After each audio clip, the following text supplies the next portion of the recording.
is General S. Patton. I was born in San Gabriel, California on November 11th, 1885. I was considered one of the most successful combat generals in U.S. history. I was the first officer assigned to the Tank Corps in World War I. During World War II, I helped lead the Allies to victory in the invasion of Sicily, and I was instrumental to the liberation of Germany from the Nazis. I died on December 21st, 1945, in Heidelberg, Germany.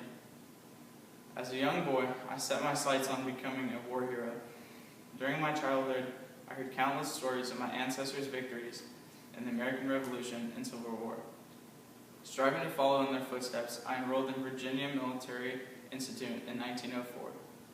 A year later, I attended the U.S. Military Academy at West Point, graduating on June 11, 1909. In 1910, I married Beatrice Ayer, a childhood friend. In 1912, I competed in the pentathlon at the Stockholm Olympics. I did well in the fencing portion and placed 5th overall. In 1913, I was ordered to the post of Master of the Sword at the Mounted Service School in Kansas, where I taught swordsmanship while also attending as a student. Despite my grace with the sword, I had a reputation for being an accident-prone young man. Some even say I had an explosive temper and cursed a lot, which was a result of a skull injury in my 20s. I had my first real taste of battle in 1915, when leading cavalry patrols against Pancho Villa at Fort Bliss, along the Mexican border. In 1916, I was selected to aid John J. Pershing, commander of the American forces in Mexico. In Mexico, I impressed Pershing by personally shooting Mexican leader Julio Cardenas during the Battle of Columbus. Pershing promoted me to captain and invited me to lead Pershing's headquarters troop once he left Mexico. In 1917, during World War I was the first officer assigned to the new U.S. Tank Corps in France. At the Battle of Cambrai, I established myself as one of the leading experts in tank warfare. I earned the Distinguished Service Cross for heroism for my brilliant maneuvering of almost 350 tanks at the front lines and for taking a bullet in the leg during the battle. It was during World War II that I hit the high point in my military career. In 1943, I used daring assault and defense tactics to lead the 7th U.S. Army to victory at the invasion of Sicily. On D-Day in 1944, when the Allies invaded Normandy, President Eisenhower granted me command of the 3rd U.S. Army. Under my leadership, the Allies invaded Normandy. The 3rd Army swept across France, capturing town after town. Keep on advancing, whether we go over, under, or through the enemy, I told my troops. Nicknamed Old Blood and Guts due to my ruthless drive and apparent lust for battle, I wrote home to my wife, "When I'm not attacking, I get bilious." In 1945, me and my army managed to cross the Rhine and charge straight into the heart of Germany, capturing 10,000 miles of enemy territory along the course of a 10-day march and liberating Germany from the Nazis in the process. In December of 1945, I broke my neck in a car crash near Mannheim, Germany. I died at the hospital in Heidelberg 12 days after, on December 21st, 1945. In 1970, the film Patton explored my complex character, which ran the gamut from seemingly ruthless to surprisingly sentimental. The film garnered 7 Academy Awards. To this day, I am considered one of the most successful field commanders in U.S. history. I quote, "An army is a team. It lives, eats, sleeps, fights as a team. This individuality stuff is a bunch of BS," is one of my famous quotes. I was best known for my command in the 7th Army, but I was also a commander of the 3rd Army in World War II. I was born into a well-off family with much military background, so it makes sense that I would become a famous general. My colorful image, hard-driving personality, and success as a commander were at times overshadowed by some of the stupid things I said to the press. I was very vulgar and did not come across very well to some people.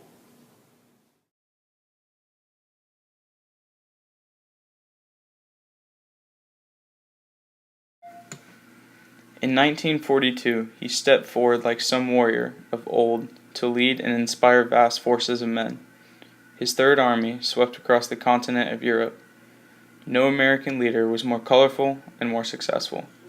General George S. Patton, dedicated to glory in the victory that was won, the name, the symbols, the victories, are history.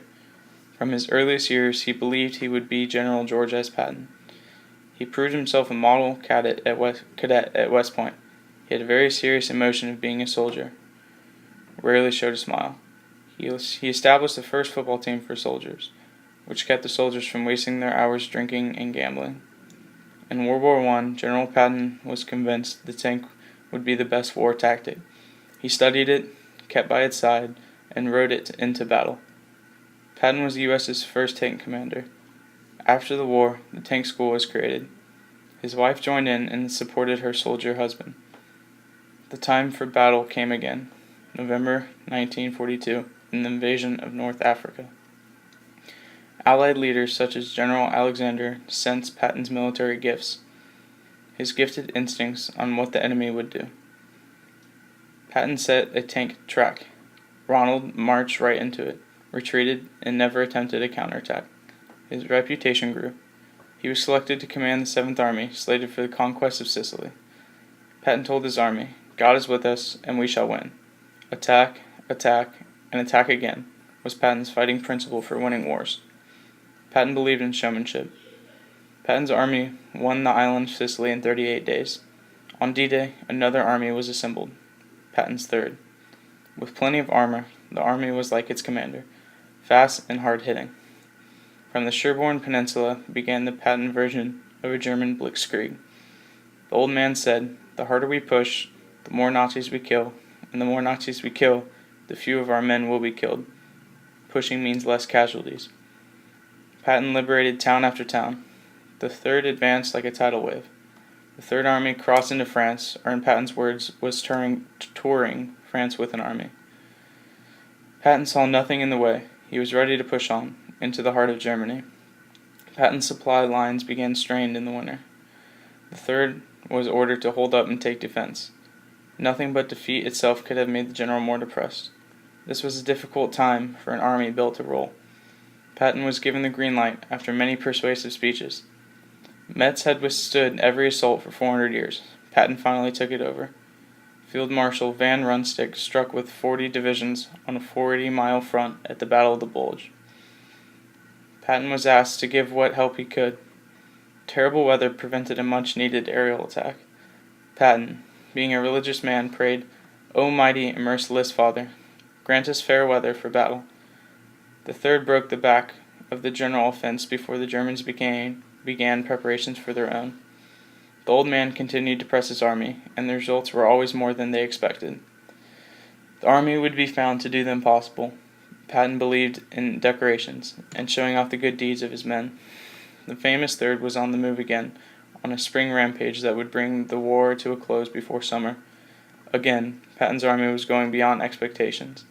The enemy believed Patton would pause at the Rhine. He went right across it. Now along a long front his divisions fought for the long goal. Always, he took time to give credit to those who deserved it, his men, the Medal of Honor. Patton never dwelled long on the horrors of war, but with the concentration camps in Germany, he saw horror of a new kind. Victories piled up as the Third turned southwest to link up with Soviet forces. It was over. For a moment, Patton relaxed his role of a leader, to be himself. On his return, Americans showed their gratitude. Everyone went all out and welcomed him home. Patton will forever go down in history as the nation's most harsh but bold leader. His tactics won the war for the U.S. He was a much-needed bold general, whose wise words and fighting tactics led us to victory. He knew from the beginning he was to be a great general, and he was right.